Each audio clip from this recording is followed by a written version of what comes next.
Lisa Haven here. As a quick reminder, don't forget to check out my brand new platform, restrictedrepublic.com. It is there that Justice Knight and myself are sharing uncensored content. Content that we can't share here on YouTube is going directly to restrictedrepublic.com. So check it out and use the code TRUTH to get a discount on the monthly rate. All right, so in today's report, I've got a lot of things I want to discuss. First, I've got some good news for you, and that is good news pertaining to Hong Kong. And the second, I've also got some bad news here in the United States of America, where basically they're starting to arrest and fine people for saying bad things or offending someone. No joke. But let's start first with the good news in Hong Kong. Check out this article on Reuters.com. Hong Kong extradition bill officially killed, but more unrest is likely. Now, the good news is about this is the extradition bill is killed. What does that mean for Hong Kong? Well, as you know, there is a bunch of protests happening in Hong Kong, and I stand with them and what they are doing. But they're basically standing for their freedom, and as a result of the protests, they've managed to kill the extradition bill. In other words, people in Hong Kong can't be taken over to China, if you will, to their re-education extermination centers, as I like to call them. So this is a big victory. But more protests will likely continue, or will continue, I will say, because there's other demands that still need to be met. They had 5 total. The first demand was withdrawal from the extradition bill. Done. Second demand by Hong Kong was an independent inquiry into police conduct. And third, amnesty for arrested protesters. I love that. Dozens of whom are facing as many as 10 years in prison. Basically, they said if they went to prison for protesting, we want them out. I love whoever wrote this. And 4, a halt to characterizing the protest as riots. And 5, restart stalled electoral reforms, including direct election for the city's leaders. I mean, they're just asking for a right process with election. And I believe that, they're headed in the right direction. And right now we have the NBA basically getting, or going into bed, some within the NBA going into bed with China. Meanwhile, we have our protesters in Hong Kong who need our prayers. But thankfully they are getting things done, but they're not done yet. Over in America, what's happening? Well, the bad news is people are getting arrested for simply insulting someone or saying the B word, or basically saying the word illegal alien. They are now being faced with fines. So while we've got some victories in Hong Kong, we are suffering some pretty heavy blows in the U.S. Take a look at this article on pjmedia.com. Massachusetts Democrats want to outlaw words that start with B and rhymes with which. The article states a Massachusetts Democrat is pushing a bill that would make it a crime to maliciously call someone a B word within the Commonwealth. Foul-mouthed individuals who are guilty under a bill introduced by Democrat Representative Daniel J. Hunt would face a $150 maximum fine for the first offense, while repeat offenders would face up to 6 months in prison and a $200 fine, or both. Wow. So now, just for saying the B word, you can face fines and 30 days in prison. Shouldn't this fall under the line of freedom of speech? I mean, it's like Democrats want to outlaw our speech. But you know what? That's not the only time it happened. Check out this article on myfox8.com. New York City bans calling someone an illegal alien to express hate with $250,000 fines.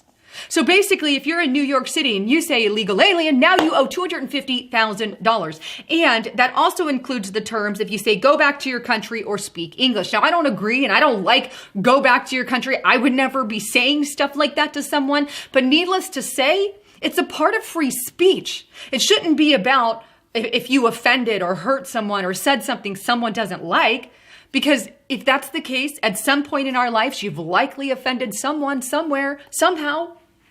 And so this is a very ill line to be crossing, to say that we're going to charge you that much money for saying something. And you know what? People are already getting arrested for saying things that people don't like. Now take a look at this article on naturalnews.com. It begins, the left has successfully criminalized speech, resulting in arrests, fines, and maybe even jail for merely saying the wrong words.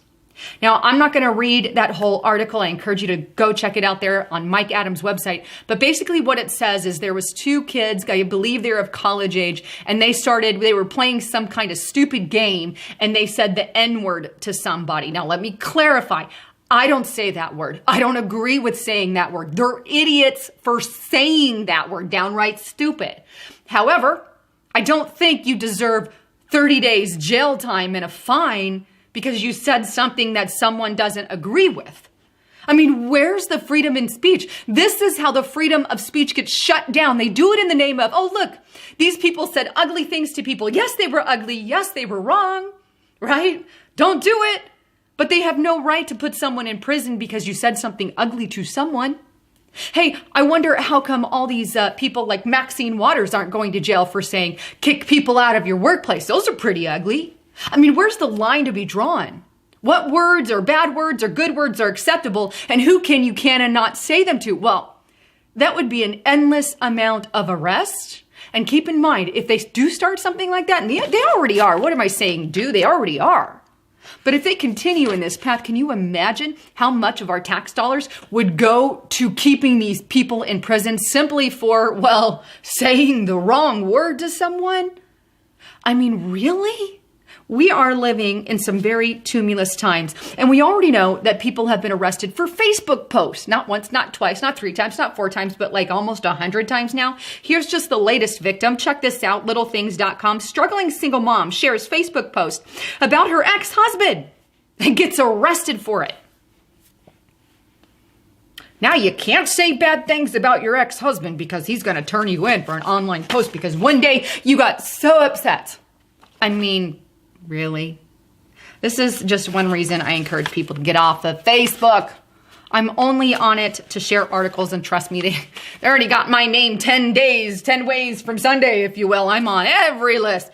So, but that said, start moving over to Codius or Parler or Gab or something else. I'm pretty much on all these other platforms, and it's a way and it's time to start getting off of things like that or get on a VPN. This is why I use Virtual Shield, Virtual Private Network. VPNs basically hide the things that you look through on the internet. And here's the thing. When I turn on my VPN, by the way, and it's at hidewithlisa.com, but when I have that on and I go to YouTube and start searching things, you get a lot more information because I can set my VPN as if I'm looking out of Spain or Italy or some other area, right? I can set that on my VPN. And so when I set that, I actually get more content on YouTube and Google than I can here in the US. That means that in the US, we are more suppressed than international countries on information. I have to pretend like I'm searching out of another country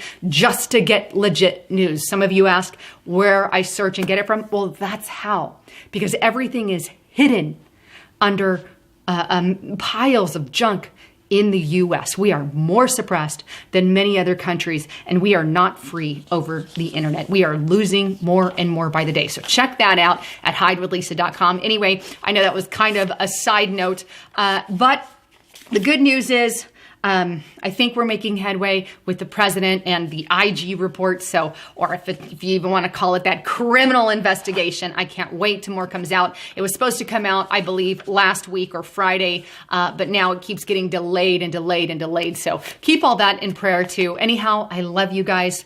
Please comment in the description box below. I'm Lisa Haven, signing out.